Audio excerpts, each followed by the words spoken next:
नमस्कार प्यारे बच्चों, मैं अली सर अड्डा 24/7 के सीयूटी हिंदी चैनल पर आप लोगों का बहुत बहुत स्वागत करता हूं।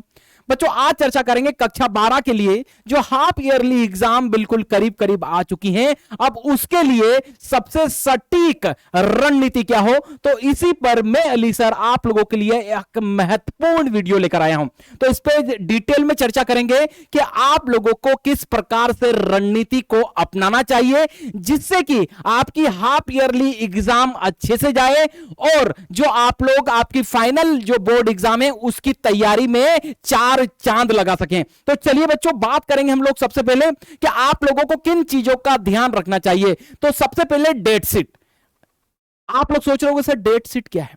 बच्चे, डेट शीट है आप लोगों का जो टाइम टेबल आया होगा। आपका क्या आया होगा? जो आपका टाइम टेबल आया होगा उसमें पहला पेपर, जैसे सामान्यतः पहला पेपर इंग्लिश का ही होता है, ठीक है। पहला पेपर आप लोग मान लो इंग्लिश का है, दूसरा पेपर आप लोगों को हिस्ट्री का है, तीसरा इकोनॉमी का पेपर समझ लीजिए, चौथा पॉलिटिकल साइंस का पेपर यहां पर समझ लीजिए, पांचवा आप लोग यहां पर देख लीजिए जियो का पेपर समझ लीजिए, जियोग्राफी का।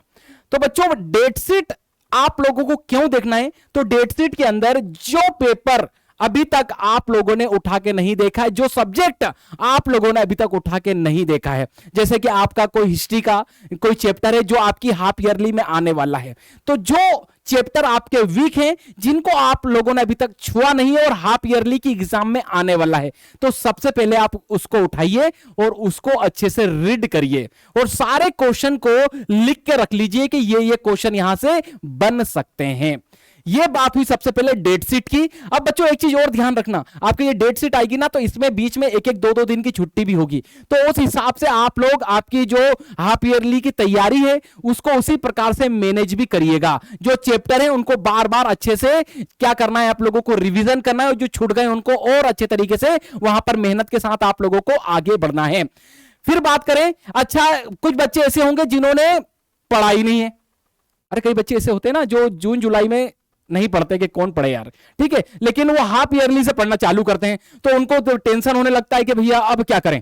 तो बच्चों ऐसे बच्चे क्या करें, मोस्ट इंपोर्टेंट टॉपिक देख लें। जो हाफ ईयरली के अंदर जितने चैप्टर आने हैं अलग अलग सब्जेक्ट से, उसके आप लोगों को क्या कर लेना है, तो मोस्ट इंपोर्टेंट टॉपिक निकाल लेना है जिससे पिछले साल या प्रीवियस ईयर में आप लोगों से वहां पर क्या पूछे गए हो, क्वेश्चन पूछे गए। फिर क्या करना है आप लोगों को, PYQ, प्रीवियस ईयर क्वेश्चन। ऐसे बच्चे जो पिछले साल जो क्वेश्चन आप लोगों के एग्जाम में आए हैं, ठीक है, आपकी हाफ ईयरली एग्जाम में आप जिस भी बोर्ड के हो, ठीक है, वहां तो PYQ को सारे उठाइए और अच्छे से देखिए कि अच्छा कौन कौन सा हाफ ईयरली के पेपर में पूछा गया है। उससे भी आप लोगों की जो हाफ ईयरली एग्जाम होगी इसमें सहायता में क्या होगी बच्चे, बड़ी हेल्प होगी। फिर रिपीटेड इन क्लास, ये क्या है सर, तो जो टीचर आपको क्लास के अंदर पढ़ाते हैं और बार बार वो कहते रहते हैं कि ये क्वेश्चन आ सकता है आप लोगों की एग्जाम में, हाफ ईयरली में आ सकता है या बोर्ड में आ सकता है, तो बच्चों ऐसे क्वेश्चन को नजरअंदाज बिल्कुल ना कीजिएगा, क्योंकि हाफ ईयरली का जो पेपर होता है आप लोगों की एग्जाम का, वो आपके वो टीचर ही क्या करते हैं, बनाते हैं। तो वो टीचर जो बार बार बोल रहा ना ये इंपॉर्टेंट क्वेश्चन है, तो वो क्वेश्चन डाल देते हैं। तो ऐसे क्वेश्चन को भी आप लोग क्या करेंगे, अच्छे से नोट आउट कर लेंगे भैया अच्छे से।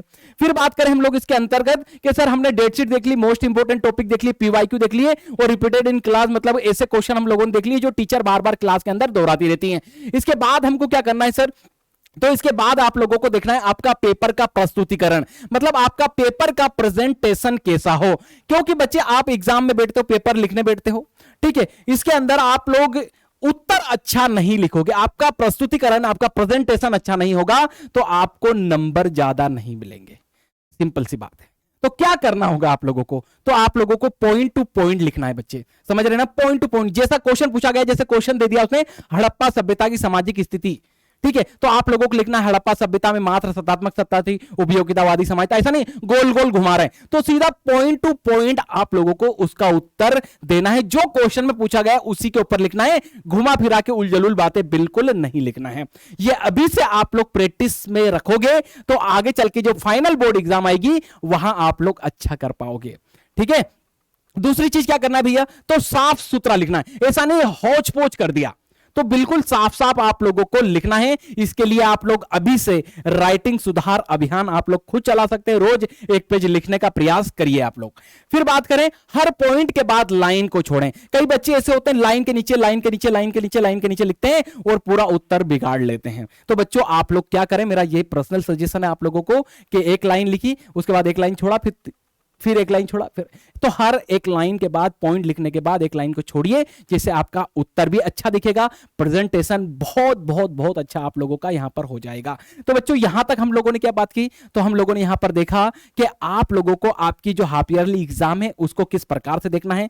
तो सबसे पहले तो आपको डेट शीट पे काम कर लेना है। डेट शीट के बाद जितने भी मोस्ट इंपोर्टेंट टॉपिक जो हाफ ईयरली एग्जाम में पिछली बार पूछे गए उनको यहां पर आप लोगों को क्या कर लेना है, देख लेना है। इसके बाद पीवाईक्यू देख लेना है। हाफ ईयरली के अंदर जितने भी पिछले साल जो अलग अलग सालों में क्वेश्चन पूछे गए हैं उनको आप लोग बना के अच्छे से लिख लीजिए। इसके बाद आप लोग जो टीचर आपकी क्लास में बोलते रहते हैं कि इंपॉर्टेंट क्वेश्चन है, उनको भी आप लोग समय समय पर क्या कीजिएगा, लिखते रहिएगा।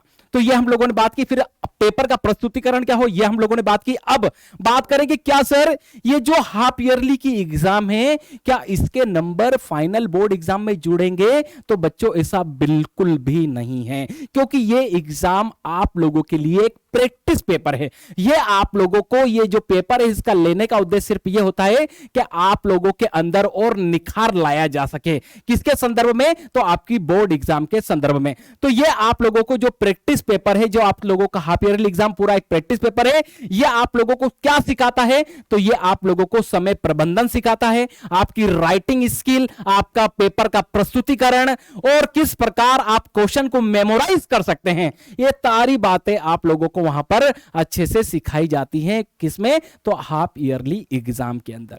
तो ये जो हम लोगों की चर्चा थी, ये जो वीडियो थी, ये आप लोगों की हाफ ईयरली एग्जाम में किस प्रकार आप लोगों को पढ़ के जाना है, किस प्रकार आपका प्रस्तुतिकरण रखना है और इसका मोटो क्या है एग्जाम का, इस पे हम लोगों ने यहां पर चर्चा की है। अब आप लोगों को यहां पर एक बात बताना चाहूंगा बच्चों कि हम सीयूटी हिंदी मीडियम चैनल, हम लोगों ने आप लोगों के लिए एक बैच लॉन्च की है, संकल्प बैच 2024 के नाम से।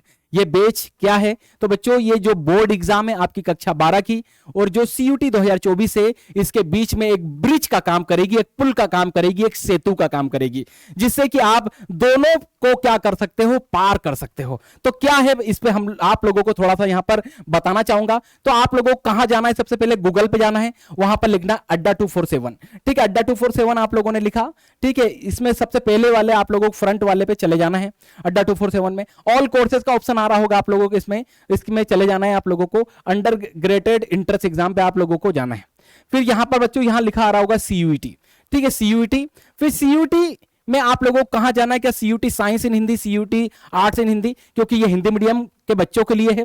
तो आप आर्ट्स के बच्चे हैं या फिर कोई साइंस का बच्चा है, तो वो साइंस जो साइंस के लिए हिंदी मीडियम का बच्चा है तो वो यहां जाए, और जो आर्ट्स का हिंदी मीडियम का बच्चा है वो यहां पर आप लोग आ सकते हैं। बच्चों संकल्प बैच 2024 आप लोगों को यहां मिलेगा, और ये बैच आप लोगों को सीयूटी 2024 के लिए तो है ही, लेकिन ये बैच जो है बोर्ड एग्जाम की तैयारी करने वाले बच्चों के लिए भी है। तो ये 2 in 1 का काम करेगी ये बैच, जिससे कि आप लोग दोनों एग्जाम को टारगेट कर सकते हो, और इससे आप लोगों को अलग अलग पढ़ाई करने का क्या नहीं होगा, भार नहीं होगा। तो इस संकल्प बैच को लेने के लिए आप लोगों को क्या करना होगा, ये भी आप लोगों को यहां पर बता दूं। पहले तो बता दूं संकल्प बैच का रेट कितना है बच्चों, 6000 है। ठीक है, यहां पर कोई कूपन लगा है। ठीक है, मून 15। ठीक है, इसके तहत ये 5099 का यहां पर बता रहा है, लेकिन आप लोग इसको क्या कर सकते हो और भी दूसरे तरीके से भी बाय कर सकते हो। तो कैसे? तो यहां आप लोग मेरा कोड लगा सकते हो। ठीक है, तो देखिए कोड कहां लगेगा, तो इंटर कूपन कोड, इसको आप लोग देख सकते हैं यहां Y766, ये मेरा कोड है बच्चों। इस कोड को आप लोग लगाओगे तो 17% आप लोगों को क्या मिलेगा, डिस्काउंट मिलेगा। इसको आप लोग अप्लाई कर दोगे तो लगभग 4979 ये आप लोगों को कोर्स यहां पर पढ़ने वाला है। ठीक है, सभी बच्चे। और इसके बाद आप लोग कंटिन्यू में जाके आप लोग यूपीआई का प्रयोग करके, पेटीएम करके इसको क्या कर सकते हो, बाय कर सकते हो। ये जो बेच है बच्चे, फिर से बोल रहा हूं कि ये सेतु का काम करेगी, ब्रिज का काम करेगी, पुल का काम करेगी, ये आप लोगों को भाव सागर पार कराने का काम करेगी। मतलब आपकी बोर्ड एग्जाम, उससे आगे निकलते हुए हम लोग सीयूटी, और सीयूटी को पार करके हम लोग कहां, तो आपका जो ड्रीम कॉलेज है, चाहे आपने डीयू का सोच रखा हो, चाहे बीएचयू का सोच रखा हो, तो वहां तक आप लोग क्या कर सकते हो, आसानी से पहुंच सकते हो। ठीक है बच्चे, तो ये वीडियो आप लोगों के लिए मैं अली सर लेकर आया था। अच्छा लगा हो तो ज्यादा ज्यादा लाइक और शेयर करिए, उस सीयूटी हिंदी मीडियम चैनल को सब्सक्राइब करिए। जय हिंद, जय भारत।